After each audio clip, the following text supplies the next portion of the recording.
devrait payer l'intégralité. Donc, l'un dans l'autre, c'est vraiment une porte d'entrée pour la consommation et en coût et en volume.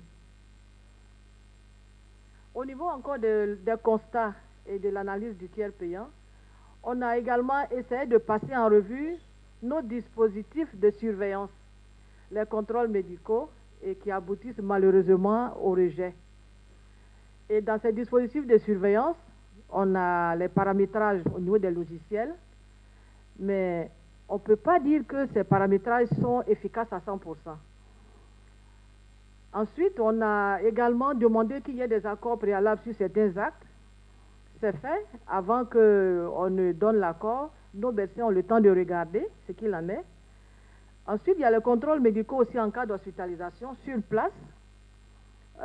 Si on arrive encore à le faire, parce qu'il y a plusieurs hospitalisations en même temps dans plusieurs cliniques, on ne peut pas être partout et tout le temps à la fois. Et il y a les contrôles médicaux qu'on essaie de faire au niveau de la gestion déléguée, ce qui n'est pas aussi évident puisque c'est a posteriori. Et quand on analyse vraiment tous ces cas, j'avoue que ce n'est pas efficace en totalité, parce que le nomadisme des assurés, on ne peut pas jouer dessus. Également les abus et tout le reste. Donc, ça nous conduit systématiquement, en tout cas dans la plupart des cas, au rejet des factures. Mais principalement au niveau des rejets, on a retenu les prestations non garanties, parce qu'au niveau des cliniques, le personnel ou peut-être les médecins ne sont pas toujours informés des contrats de nos assurés. Donc, par moment, il arrive qu'ils dispensent des soins et puis à la fin, on se rend compte qu'effectivement, dans le contrat, ce n'est pas pris en charge.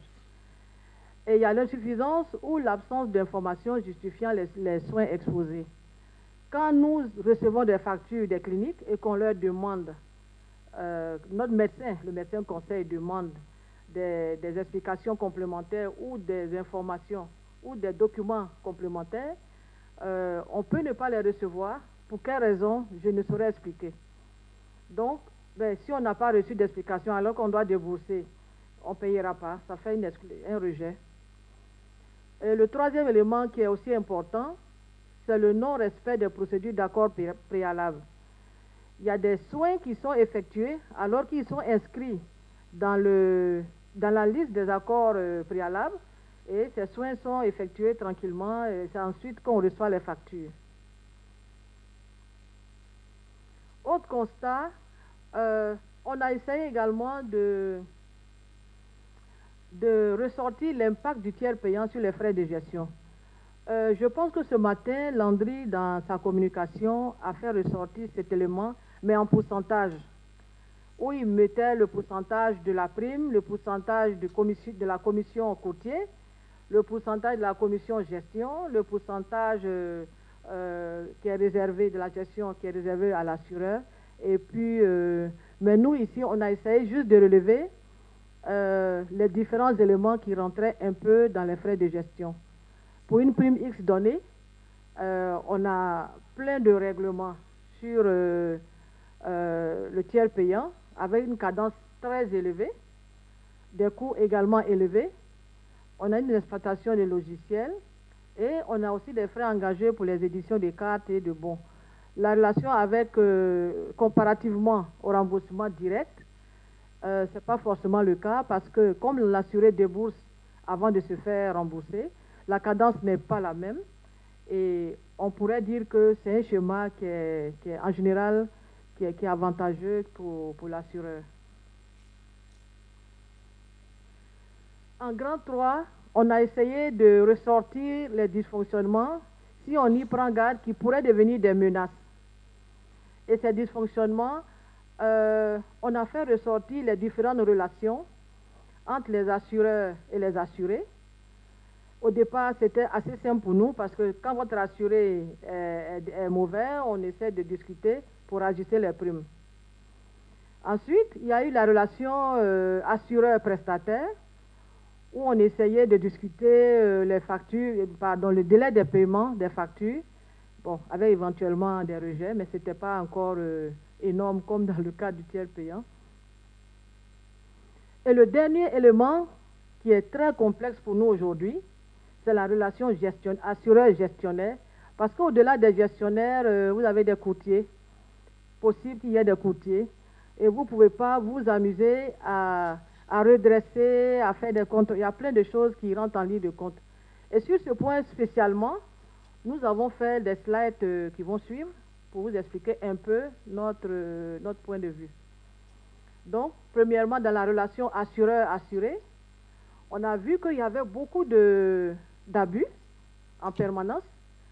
Et ces abus, même dans la médecine d'entreprise qui est censée réduire les consommations au niveau de la police, mais souvent c'est le médecin d'entreprise lui-même qui a ficelé des affinités avec le personnel et qui entraîne ces surconsommations. Et nous, dans notre fonctionnement, on a du mal à redresser la barre parce qu'on s'adresse directement aux ressources humaines de l'entreprise. Ça peut nous amener des mécontentements et des soulèvements. Et ça, les conséquences sont rapides.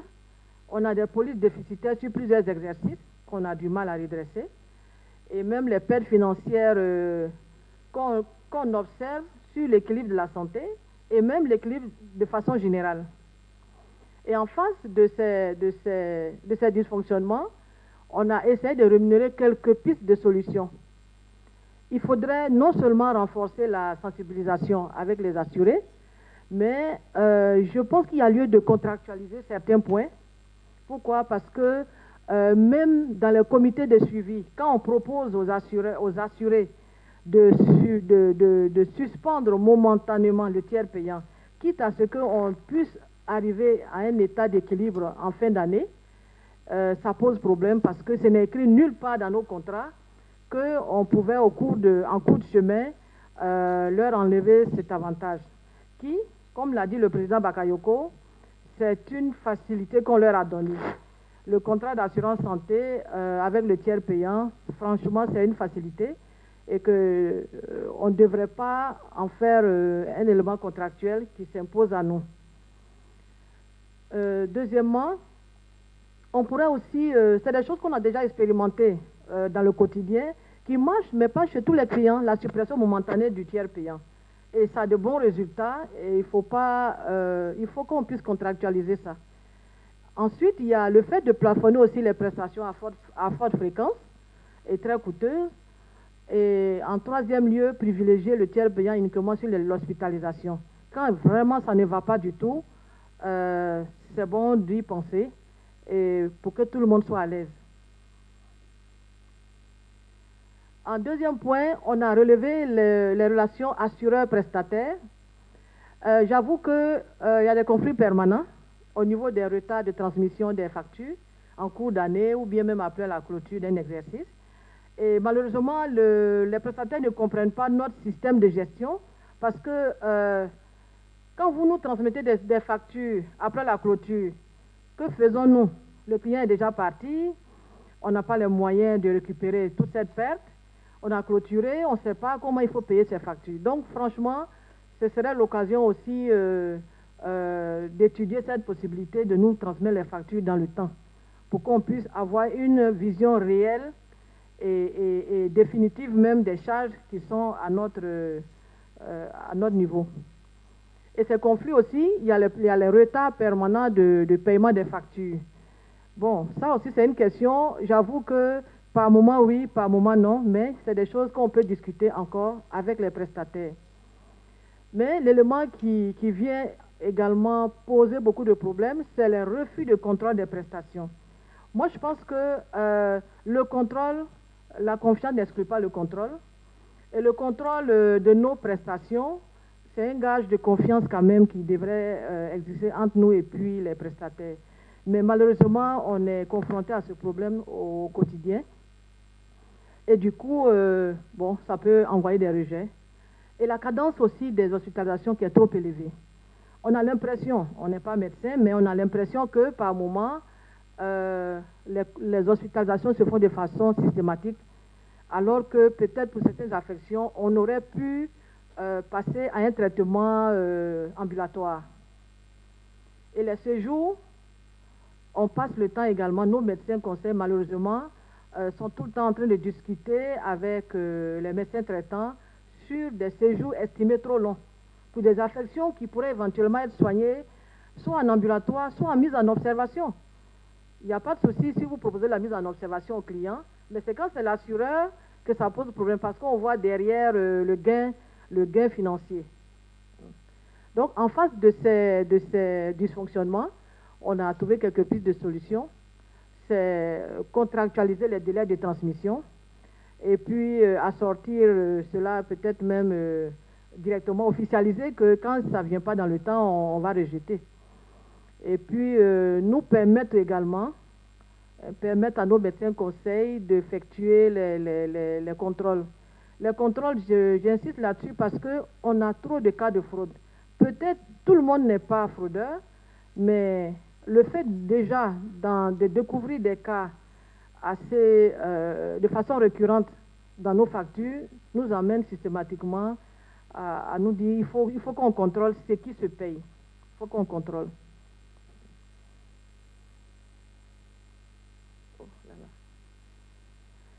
En troisième point, on a regardé la relation assureur-gestionnaire.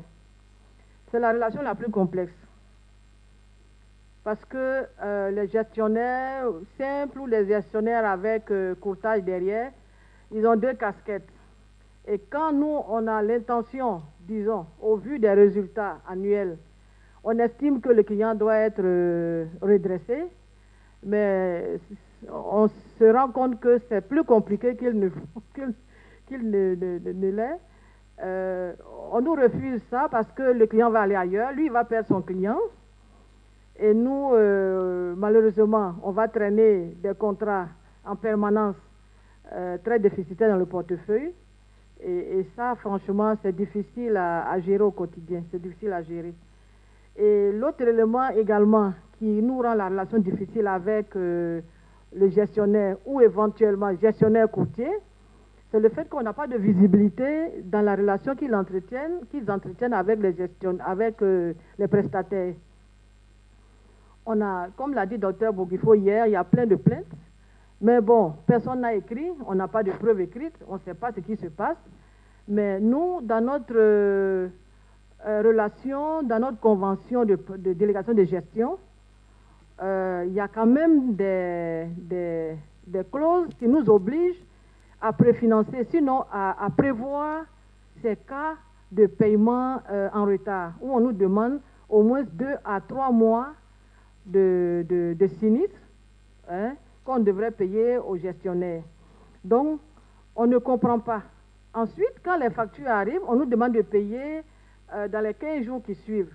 On essaie, tant bien que mal, de respecter ces éléments, mais on ne comprend pas quand on nous dit que les assureurs ne payent pas, les assureurs... Bon, bref. Donc, en face de ces dysfonctionnements, on a proposé des pistes de solutions. C'est dissocier la fonction de courtier de celle de gestionnaire. Et ça, je m'adresse à l'autorité compétente pour voir si aujourd'hui, ce serait vraiment, je pense que ça peut être une solution pour nous. Deuxièmement, il faut qu'on implique davantage le gestionnaire dans la recherche de l'équilibre des contrats. On a l'impression que le gestionnaire, il fait juste plus 1, moins 1, et puis vous transmet la liste des factures à payer. Mais si on regarde au fond les choses, on pourrait dire qu'on ne sait pas à quel moment il s'est impliqué à fond dans la recherche de solutions de l'équilibre. Est-ce qu'il ne faudrait pas lui impacter ne serait-ce qu'un petit pourcentage qui vient en déduction de sa commission sur cette police, parce qu'il a les frais de commission, enfin il a les commissions, il se frotte les mains pendant que l'assureur succombe sur le poids des déséquilibres. Donc, moi, je pense qu'il y a un élément à voir dans ce sens.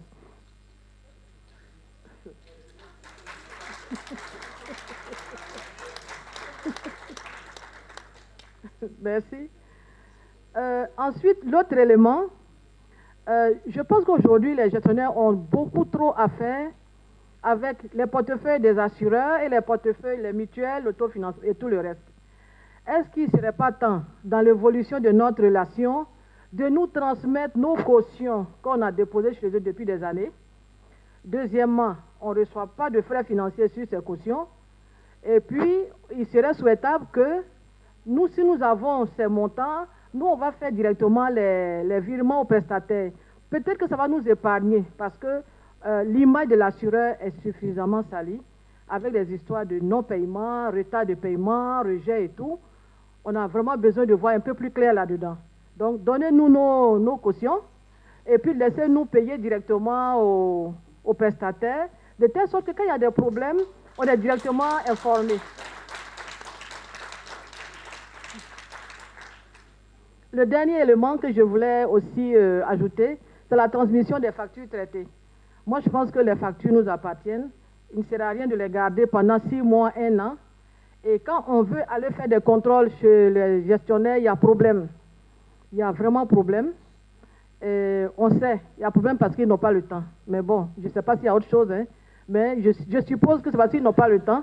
Donc, ces factures nous arrivent peut-être 1 an, 2 ans après, et on n'a pas le temps de les vérifier. Moi, je ne sais pas, je ne peux pas contrôler 1 milliard, 2 milliards de factures, alors que le quotidien m'attend. Mais si je les reçois 2 mois après le paiement, s'il y a des réclamations, on va vous donner les factures sur lesquelles il y a des réclamations. Mais je les ai et j'ai le temps encore de faire mon petit contrôle. Comme ça, ça nous évite d'aller vous embêter dans vos bureaux alors que vous êtes occupés. La dernière relation, c'est la relation gestionnaire-prestataire. Comme je l'ai dit, aujourd'hui, c'est un flou, ou du moins, c'est quelque chose que nous, on ignore complètement. On ne sait pas quelles sont les conventions que vous avez signées avec les prestataires, avec quels prestataires. Donc, du coup, en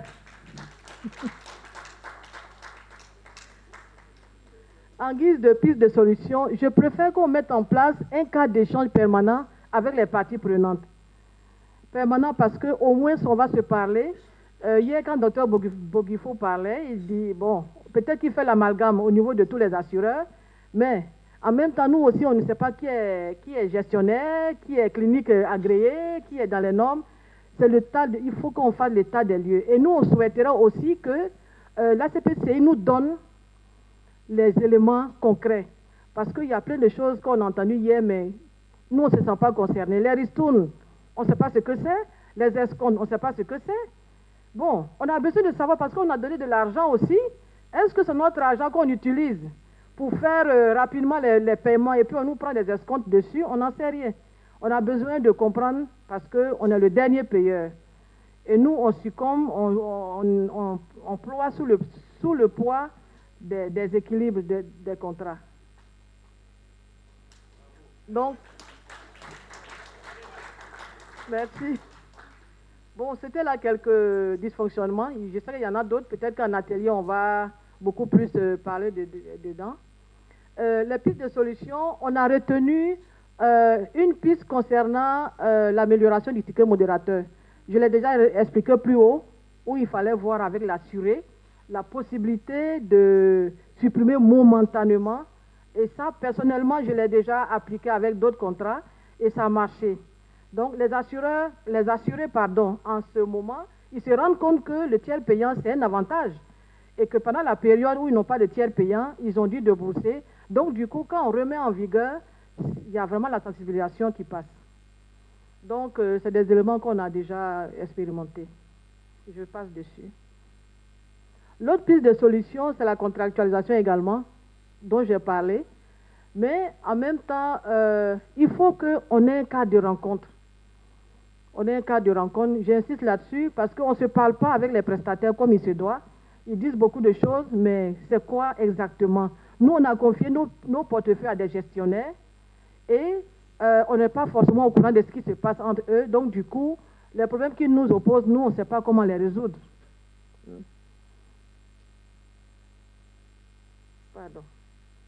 Et le dernier élément, c'est la gestion des impayés de primes et la continuité du tiers payant. C'est un élément assez important parce que je pense qu'on connaît tous le tiers payant, le code CIMA, l'article 13 du code CIMA, qui dit qu'on ne devrait pas faire de crédit, hein, et que si les primes ne sont pas payées, il n'y a pas d'assurance. Malheureusement, les assurés jouent un peu avec leur vie. Ils ne vous donnent pas l'intégralité de la prime, Et vous vous retrouvez souvent avec un cas, et ça devient un cas social. Une femme, par exemple, qui est enceinte depuis janvier et qui doit accoucher en septembre, à partir de fin juin, qui ne paye pas sa prime. En temps, peut-être qu'elle est à jour sur les 2 premiers trimestres, le dernier trimestre où elle doit accoucher, ben, la prime n'est pas payée. On fait quoi? Nous, on a suspendu le tiers payant. On lui dit, bon, il faut payer et puis te faire rembourser. Mais ça envoie des palabres. Et ça, franchement, c'est des choses, il faudrait qu'on travaille là-dessus. Ensuite, il y a les primes inférieures à 1 million qui sont encaissées par les courtiers et qui ne sont pas reversées à temps, qui sont reversées hors délai. Même les primes qui sont supérieures à 1 million, pour certains contrats, ils estiment que l'assuré ne connaît pas l'assureur et il continue de payer dans sa base de données, il ne connaît pas l'assureur, il continue de payer au courtier. Et là, on reçoit la prime vraiment avec beaucoup de retard. Donc, en temps, il faut reconnaître que la prime, c'est celle-là aussi qui nous permet de prendre en charge, de faire face à nos engagements. Donc, c'est vraiment l'occasion d'interpeller les uns les autres à au respect scrupuleux des obligations.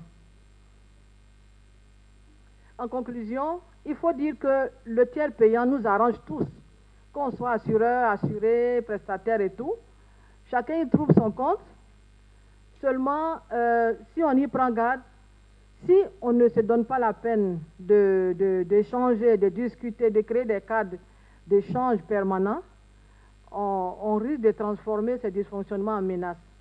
Et ça, je pense que ce n'est pas l'avantage de la société, parce que quand on est en tiers payant, on dort tranquille. Je vous remercie.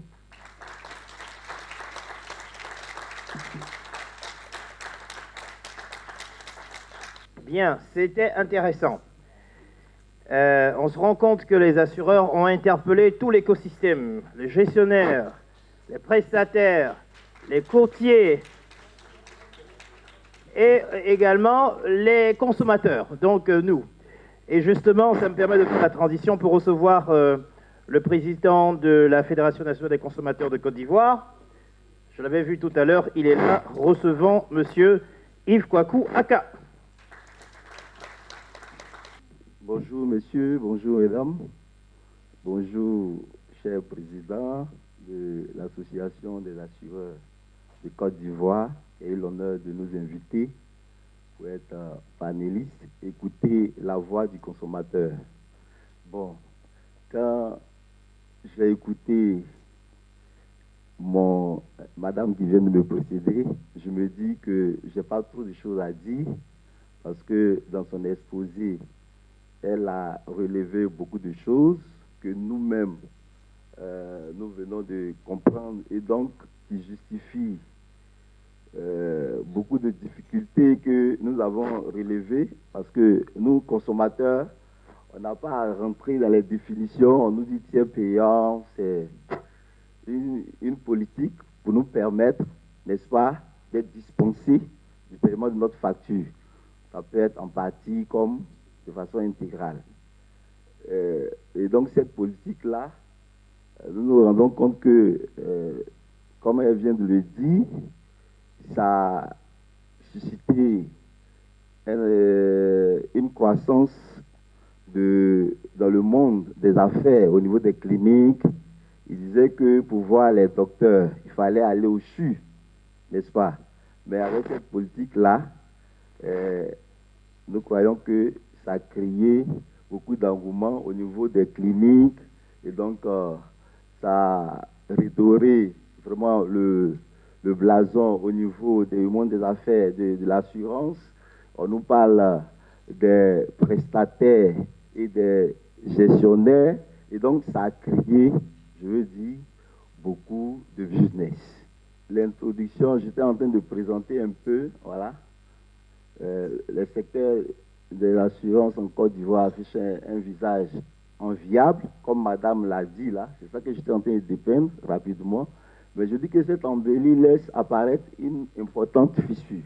Voilà, en effet, une bonne majorité des consommateurs n'ont pas accès aux activités d'assurance. Et donc, je crois que le système de tiers payant est un système qui devrait aider le consommateur Mais malheureusement, il y a beaucoup de difficultés. Voilà, donc, dans notre introduction, nous allons présenter un diagnostic et puis après relever les difficultés et puis faire quelques recommandations. Voilà. En ce qui concerne le diagnostic, comme je le disais tantôt, le consommateur perçoit l'assurance comme un secteur fermé réservé à une catégorie sociale. Vous verrez que dans le monde de l'assurance en Côte d'Ivoire, pour nous qui sommes sur le terrain, nous constatons que quand on dit celui-là est assuré, c'est soit un fonctionnaire. Vous verrez que nos petits commerçants, nos mamans qui sont dans les villages, ils sont aussi des consommateurs. Quand moi je viens ici, je ne viens pas parler de l'assuré qui est un citoyen qui a beaucoup d'argent. Je lève un coin de voile sur nos parents qui sont aussi paysans dans nos plantations. Est-ce que cette frange de la population est assurée? Malheureusement, ce système ne leur permet pas, ils ne bénéficient pas de ce système-là. Alors que c'est eux qui sont vraiment les laissés pour compte au niveau de la société. Les consommateurs ne profitent pas toujours de cette présence massive d'assureurs sur le terrain. Cette situation est plus cruciale en assurance maladie, car elle ne concerne que les professions organisées, comme je viens de le dire, les travailleurs salariés. Autant dire que pour les consommateurs, l'assurance maladie ne les touche pas. C'est le constat. Voilà.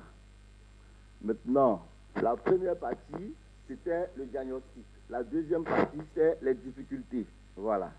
En ce qui concerne les difficultés, nous avons relevé que, en ce qui concerne la question des coûts pratiqués, les tarifs des primes d'assurance maladie apparaissent exorbitants aux yeux des consommateurs. Les coûts des prestations médicales sont tout aussi élevés et varient constamment à la hausse, notamment pour les spécialités. Pour la question des délais, le non-respect des délais de remboursement des frais médicaux, la longue attente des consommateurs pour l'obtention de leur dû. Pour la question des exclusions, il y a l'exclusion de certains médicaments de l'assurance maladie qui entraînent les conflits entre consommateurs et assureurs, ce qui aboutit à un manque de confiance. Les produits d'assurance maladie proposés ne correspondent pas toujours à la situation des consommateurs et ne les satisfont pas. La question, nous avons voulu relever un peu la question de la MUGEFSI. Ça, c'est un domaine concernant nos consommateurs qui sont fonctionnaires. Voilà. Au niveau de la MUGEFSI, nous parlons de l'arrimage CMU-MUGEFSI. Et là-bas, nous pourrons dire que le système de gouvernance qui a été mis en place, nous pouvons dire clairement qu'il y a une très mauvaise gouvernance. Nos consommateurs fonctionnaires ne comprennent pas ce qui se passe. Nous avons interrogé plusieurs et nous ont dit, nous avons des cartes Ivoire Santé, nous avons en tout cas souscrit à plusieurs assurances. On nous parle de cartes intelligentes, ceci, cela, mais quand on va dans les pharmacies et qu'on achète, on présente les ordonnances, on nous dit que ça ne passe pas.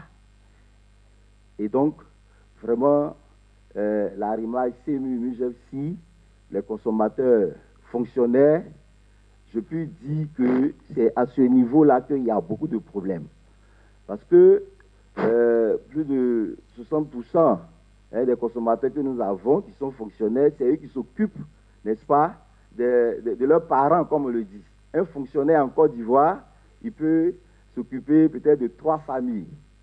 Mais s'il compte sur l'assurance qu'il a en tant que fonctionnaire, je peux dire clairement que l'état des lieux, si on fait un peu un micro-trottoir, vous verrez qu'il y a trop de plaintes.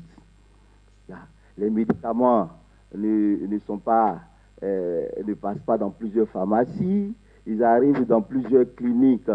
Quand ils disent que je suis à Ivoire Santé, il y a problème. Bon, vraiment, il y a problème, il y a un désordre.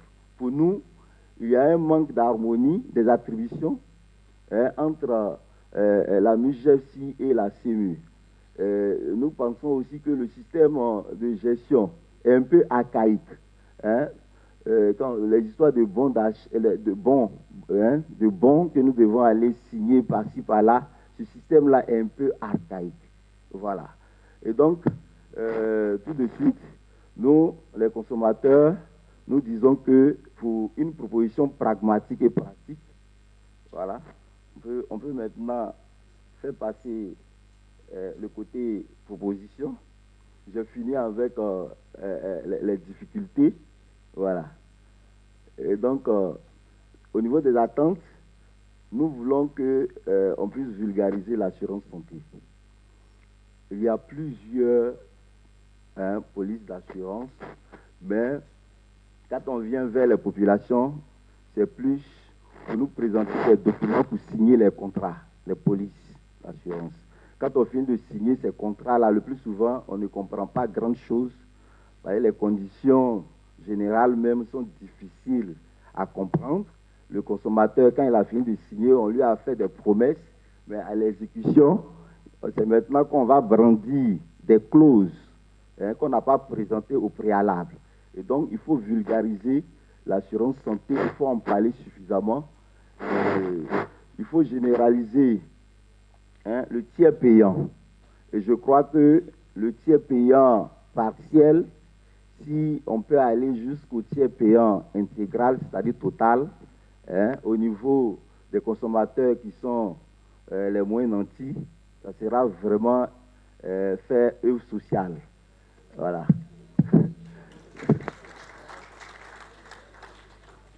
La contribution de la CMU à la démocratisation de l'assurance santé, avoir une parfaite collaboration entre toutes les entités dédiées à l'assurance santé pourra aboutir à la prise en charge médicale des populations.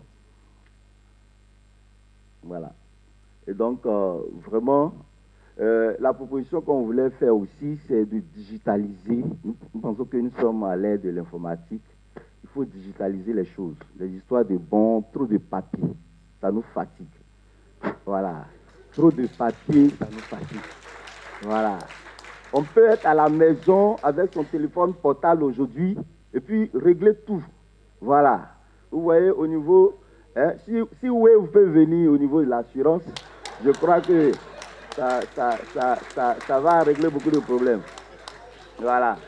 Donc, bon, moi, je crois que c'est ce que je voulais dire que là, l'existence d'un réel potentiel pour la mise en œuvre totale de l'assurance santé tiers payant existant dans notre pays. Pour autant, la pérennité d'un tel projet exige une observation concertée des acteurs sur la question de l'assurance classique. Cette synergie d'action servira à corriger les imperfections et les atermoiements constatés sur la dite branche, ce qui déboucherait sur une société parfaitement soignée avec des modèles d'assurance socialement et économiquement viables. Je crois que j'ai dit l'essentiel. Je vous remercie.